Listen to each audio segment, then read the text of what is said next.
सुबह की पहली धूप में रेल की पटरी के पास कुशल का छोटा सा घर है। पास ही खेतों में चने के पौधे लहलहा रहे हैं।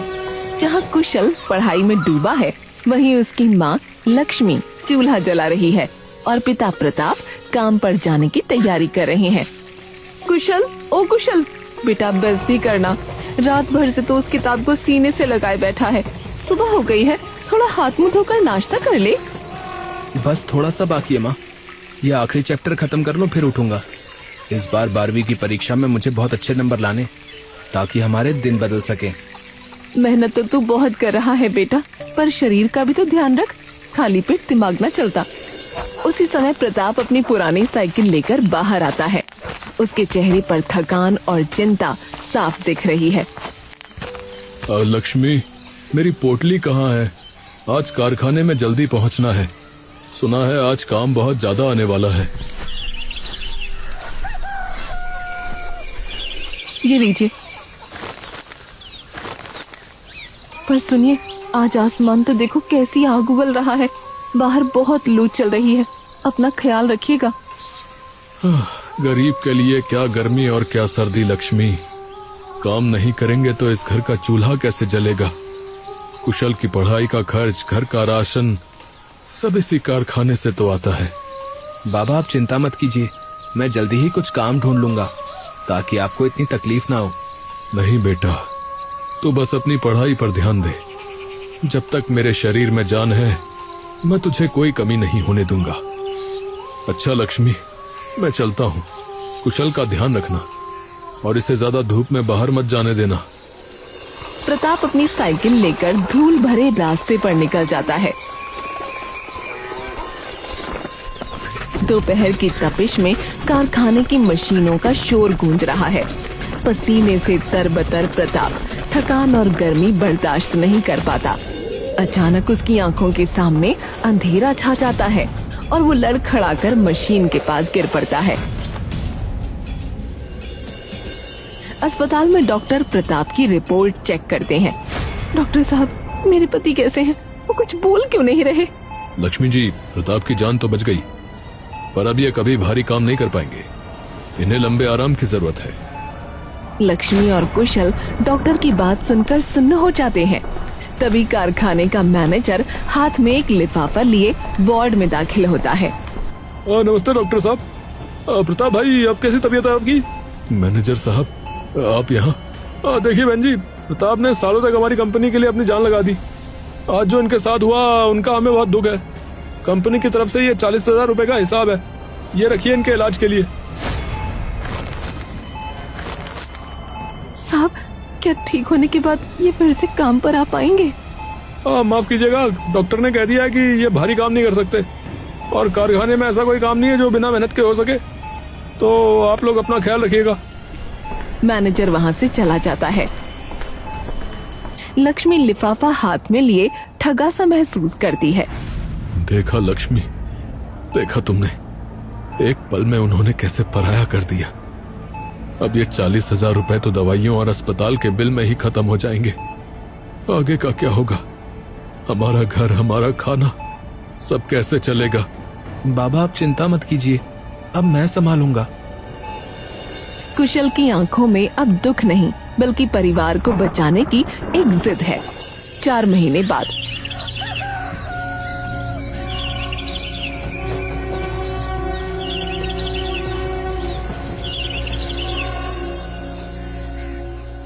लक्ष्मी, मेरी बात सुन। कंपनी ने हिसाब करके जो 40,000 रुपए दिए थे, अब क्या वो बचे हैं? नहीं, वो सब तो खर्च, टेस्ट और महंगी दवाइयों में ही खत्म हो गए। अब तो घर का राशन लाने के लिए भी पैसे नहीं बचे। हाँ, सब खत्म हो गया लक्ष्मी। अब इस घर का चूल्हा कैसे जलेगा? कुशल की पढ़ाई, उसका भविष्य, सब मेरी वजह से अंधेरे में चला गया। नहीं बाबा, आप ऐसा मत कहिए। आपने आज तक हमारे लिए अपना खून पसीना एक किया है। अब मेरी बारी है, आप बस चुपचाप आराम कीजिए। पर बेटा, तेरी पढ़ाई, तेरा सपना। माँ, पढ़ाई के साथ साथ मैं इस घर की जिम्मेदारी भी संभालूंगा। मैं वादा करता हूँ कि बाबा को दवाई और तुम्हें रोटी की कमी नहीं होने दूंगा। मैं आज से ही काम की तलाश शुरू करूंगा। कुशल की आंखों में एक नया संकल्प दिखाई देता है, जबकि लक्ष्मी असहाय होकर अपने पति की ओर देखती है। शाम ढल चुकी है।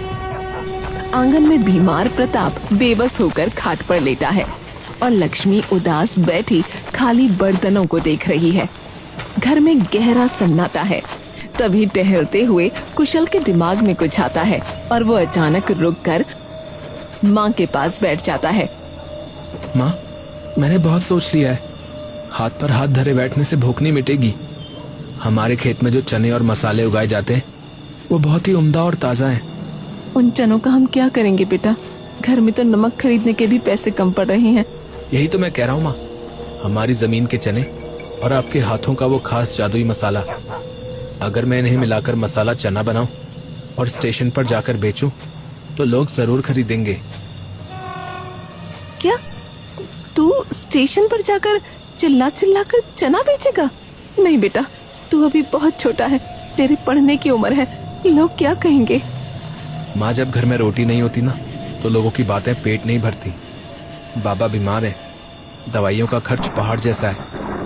अगर मैं आज बाहर नहीं निकला तो हम सब भूखे मर जाएंगे। आप बस अपने हाथों से वो खास मसाला तैयार कर दो ना। लेकिन तेरी 12वीं की परीक्षा, तेरा साल बर्बाद हो जाएगा कुशल।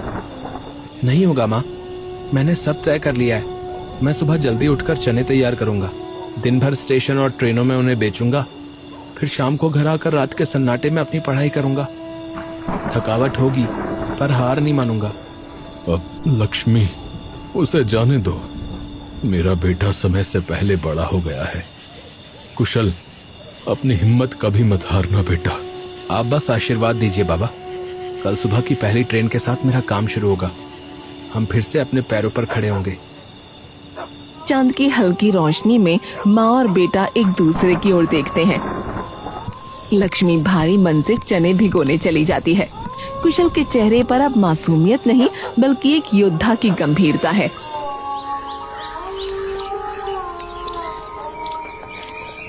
सुबह की पहली धूप के साथ कुशल स्टेशन पहुंचता है। उसके गले में चने का भारी टोकरा लटका है।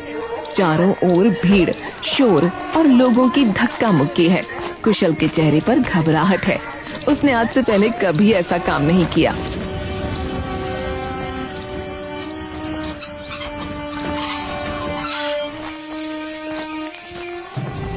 गरम चना, मसाला चना, ताजा और चटपटा चना, एक बार खाकर देखिए साहब, घर के मसालों से बना है। लोग उसकी ओर देखते हैं पर कोई खरीदता नहीं। कुशल का गला सूख रहा है लेकिन वो हार नहीं मानता और जोर से चिल्लाता है। स्वादिष्ट मसाला चना बस 10 रुपए प्लेट। एक बार खाएंगे तो स्वाद भूल नहीं पाएंगे। ए लड़के, इधर आ, एक प्लेट देना जरा। देखो तो सही तेरे घर के मसाले में क्या जादू है। ये लीजिए साहब, नींबू और खास मसाला, खाकर बताइएगा। अरे वाह, वाकई बहुत बढ़िया यार। ये ले अपने पैसे। जी साहब, बहुत बहुत धन्यवाद। दिन ढलने लगता है। कुशल स्टेशन की बेंच पर बैठता है। उसका टोकरा लगभग खाली है पर कुछ चने बच गए हैं। पास ही एक बूढ़ा भिखारी रामू फटे कपड़ों में बैठा है, जिसकी आंखों में भूख साफ दिख रही है। काका, आज का काम खत्म हो गया। ये थोड़े चने बचे हैं, आप रख लीजिए। भूखे मत सोइएगा। मेरे लिए? अरे बेटा, लोग तो यहाँ दुत्कार देते हैं पर तूने तो अपना हिस्सा दे दिया। नहीं काका, बांटकर खाने में ही बरकत है। आप खाइए। बेटा, तू बहुत बढ़िया है। मैंने इस स्टेशन पर बहुत लोग देखे पर तेरे जैसा साफ दिल का कोई नहीं। भगवान तेरी सहायता करेगा बेटा, तू बहुत बड़ा आदमी बनेगा। कुशल के चेहरे पर थकान तो है पर एक सुकून भी। आज उसने न सिर्फ पैसे कमाए बल्कि एक दुआ भी कमाई।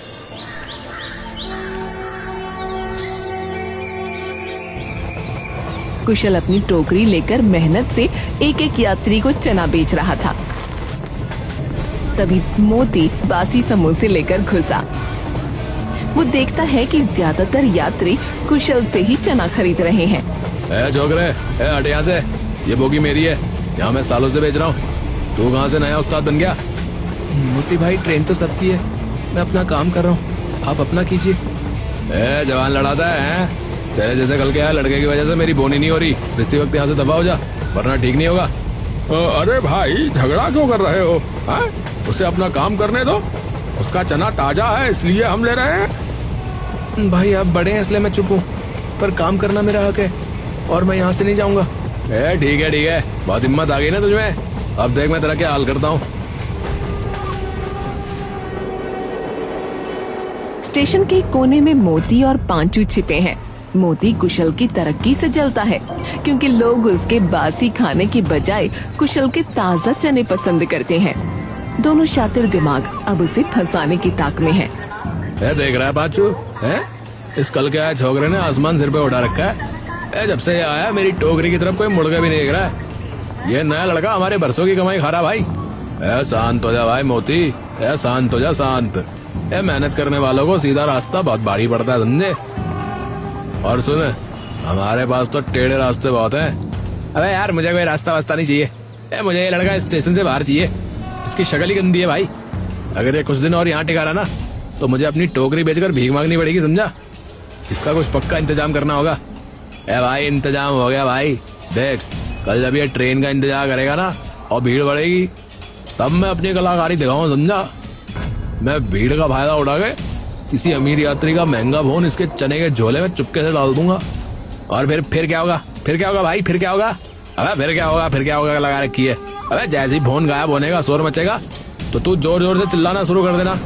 हम पुलिस को बुलाकर इसका बैग चेक करवाएंगे और क्या करेंगे। रंगे हाथों पकड़ा जाएगा ना तो कोई ना इसकी सफाई सुनेगा और ना कोई इसकी ईमानदारी पे यकीन करेगा समझा।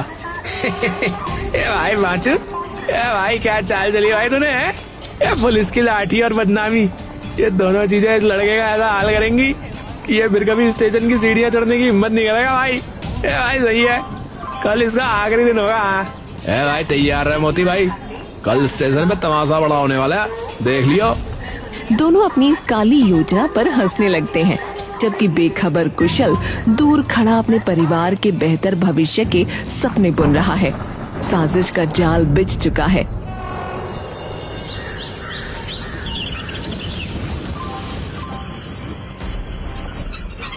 पांचू चुपके से उसके पीछे से आता है और सफाई से एक चोरी का मोबाइल कुशल के झोले में छिपा देता है। योजना के सफल होते ही अचानक प्लेटफॉर्म पर शोर मचने लगता है। हाँ? अरे मेरा फोन, अरे भैया मेरा फोन चोरी हो गया, अभी तो यही था। अरे किसी ने मेरा महंगा फोन निकाल लिया भाई। चारों तरफ अफरा तफरी मच जाती है। तभी मोती मौका पाकर आगे आता है और कुशल की ओर उंगली उठाकर चिल्लाता है। अरे पकड़ो इसे। अरे भैया मैंने देखा है, जब ये लड़का आपके पास से गुजरा तभी इसने हाथ मारा था। ये नया लड़का बहुत शातिर है, इसका बैग चेक करो। क्या मोती भाई आप ये क्या कह रहे हैं? मैंने तो किसी को छुआ तक नहीं। तभी वहाँ 2 सीआरपीएफ अफसर पहुँच जाते हैं। अरे क्या शोर मचा रखा है यहाँ? ये लड़के अपना बैग और ये चने का झोला नीचे रख और इसे खोल। साहब मैंने कुछ नहीं किया, मैं तो बस अपना काम कर रहा हूँ, आप यकीन कीजिए। देखो चुप रहो, जांच करने दो हमें। ऑफिसर झोले की तलाशी लेता है और चनों के नीचे छिपा हुआ मोबाइल बाहर निकालता है। भीड़ में सन्नाटा छा जाता है। अरे हाँ, अरे भैया यही है फोन। अरे यही मेरा फोन है। अरे इसी लड़के ने चुराया था इसका मतलब।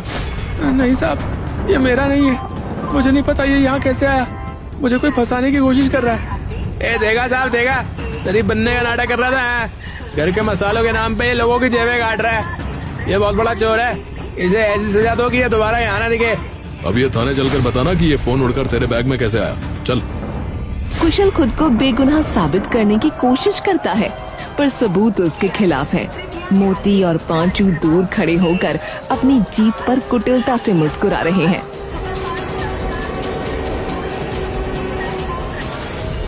प्लेटफॉर्म पर सन्नाटा छा गया है। कुशल घुटनों के बल बैठा रो रहा है जबकि सीआरपीएफ अफसर उसे ले जाने की तैयारी कर रहे हैं। मोती और पांचू अपनी जीत का जश्न मना रहे हैं। तभी भीड़ को चीरते हुए बूढ़ा रामू चिल्लाता हुआ दौड़कर आता है।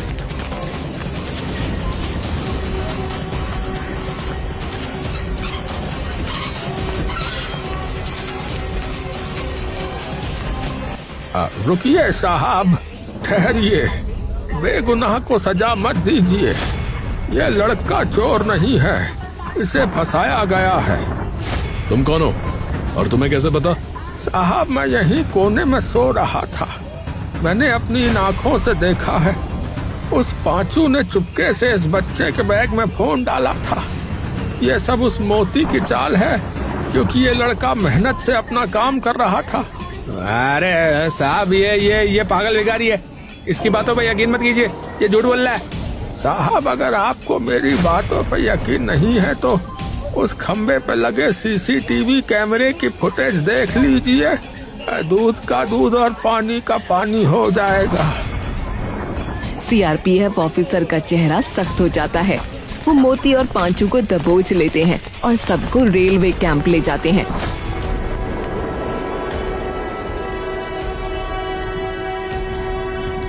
कैंप के भीतर सन्नाटा है। स्क्रीन पर फुटेज चलती है।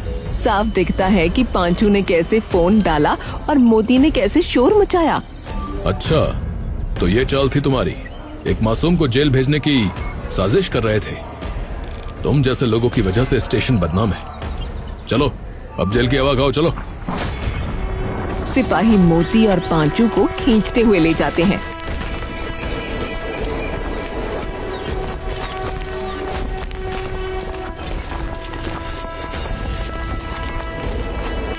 ऑफिसर कुशल के पास आते हैं।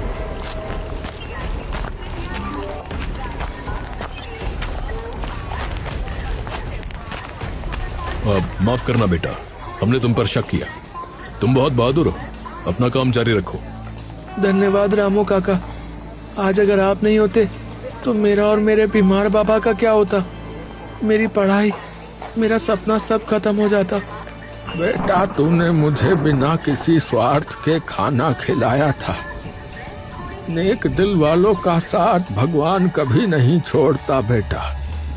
तू बस अपनी मेहनत जारी रख, तू जरूर कामयाब होगा।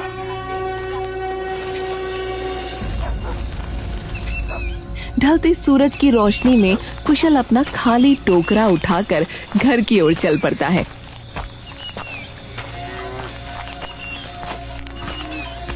आज उसकी जेब में पैसे कम हैं, लेकिन उसकी आंखों में भविष्य की उम्मीद और सच्चाई की चमक बहुत ज्यादा है।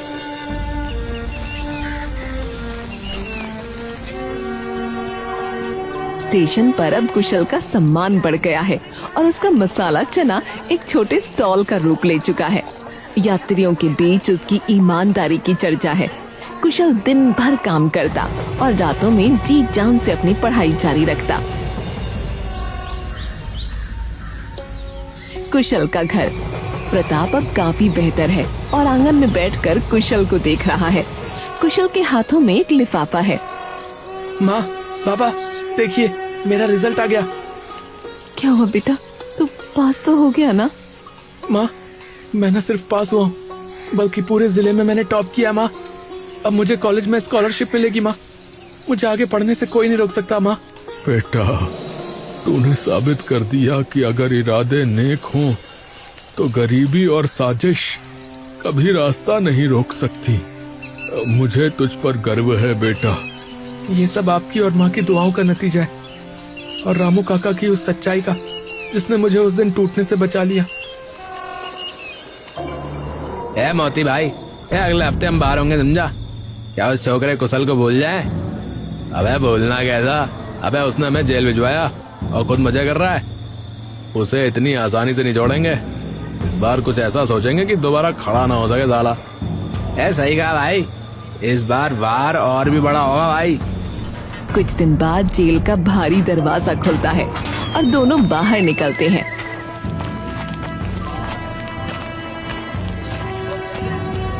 उनकी आंखों में बदले की आग साफ दिख रही है।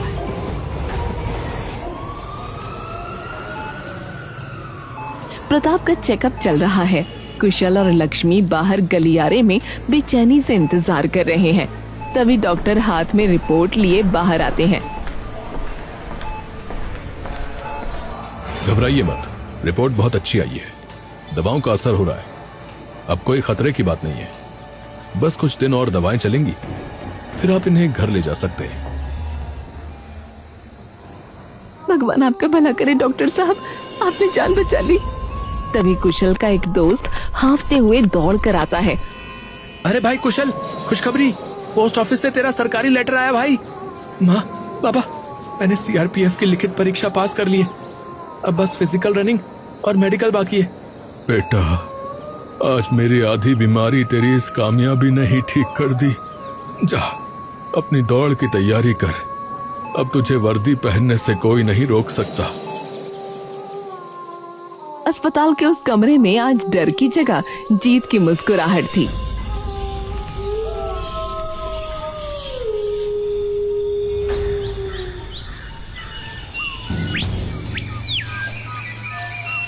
फिजिकल रनिंग का दिन है।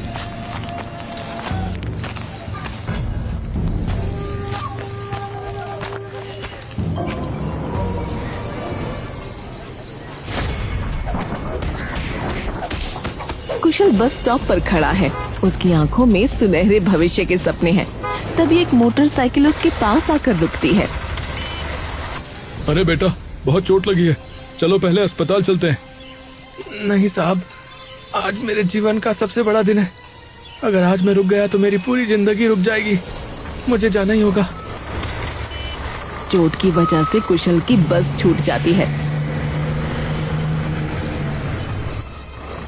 अगली बस पकड़ता है।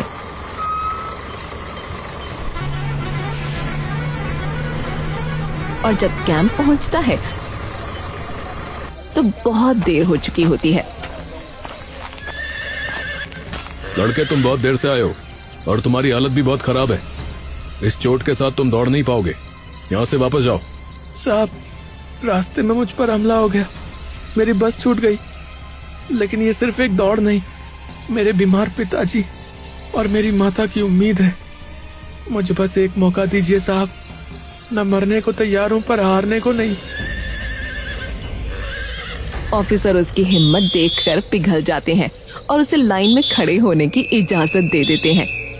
पैर का दर्द बढ़ा है या माँ के आंसू? नहीं कुशल, भाग, अपने सपनों के लिए भाग। रनिंग ट्रैक, सीटी बजती है। दर्द से चेहरा लाल है, पैर जवाब दे रहे हैं, लेकिन कुशल अपनी पूरी ताकत झोंक देता है और आखिरी सेकंड में फिनिशिंग लाइन पार कर लेता है। वो गिर पड़ता है, लेकिन उसके चेहरे पर जीत की मुस्कान है। वो पास हो गया है। समय का पहिया घूम चुका है। वही स्टेशन, वही शोर, लेकिन आज कुछ बदला हुआ है।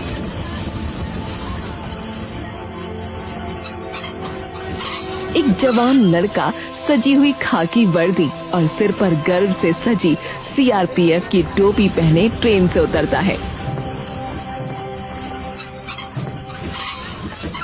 उसके कंधों पर लगे सितारे उसकी मेहनत की चमक बिखेर रहे हैं। ये कोई और नहीं, कुशल है।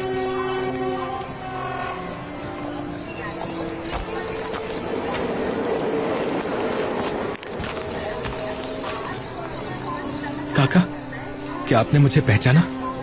साहब, आप? मैंने तो आपको नहीं पहचाना। हाँ काका, ये वही कुशल है। इसकी मेहनत और आपकी उस दिन की गवाही ने आज इसे इस मुकाम पर पहुंचाया है। आज मेरा बेटा इसी स्टेशन का इंचार्ज बनकर आया है जहां कभी इसे चोर कहा गया था।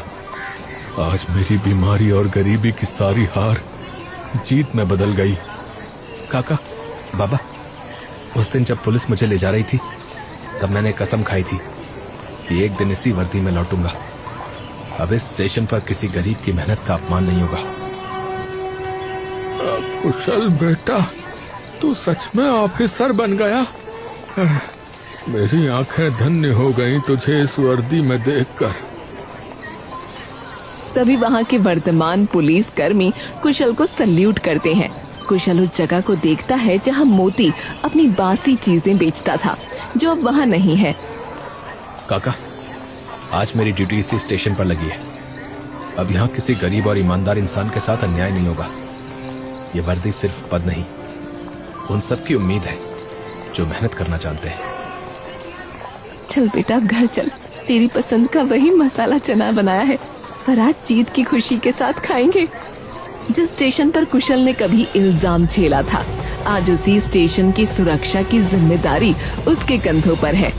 कुशल ने साबित कर दिया कि संघर्ष कितना भी बड़ा हो, अगर इरादे नेक हो तो मंजिल जरूर मिलती है। ईमानदारी का रास्ता थोड़ा मुश्किल जरूर होता है, पर इसकी मंजिल बहुत खूबसूरत होती है।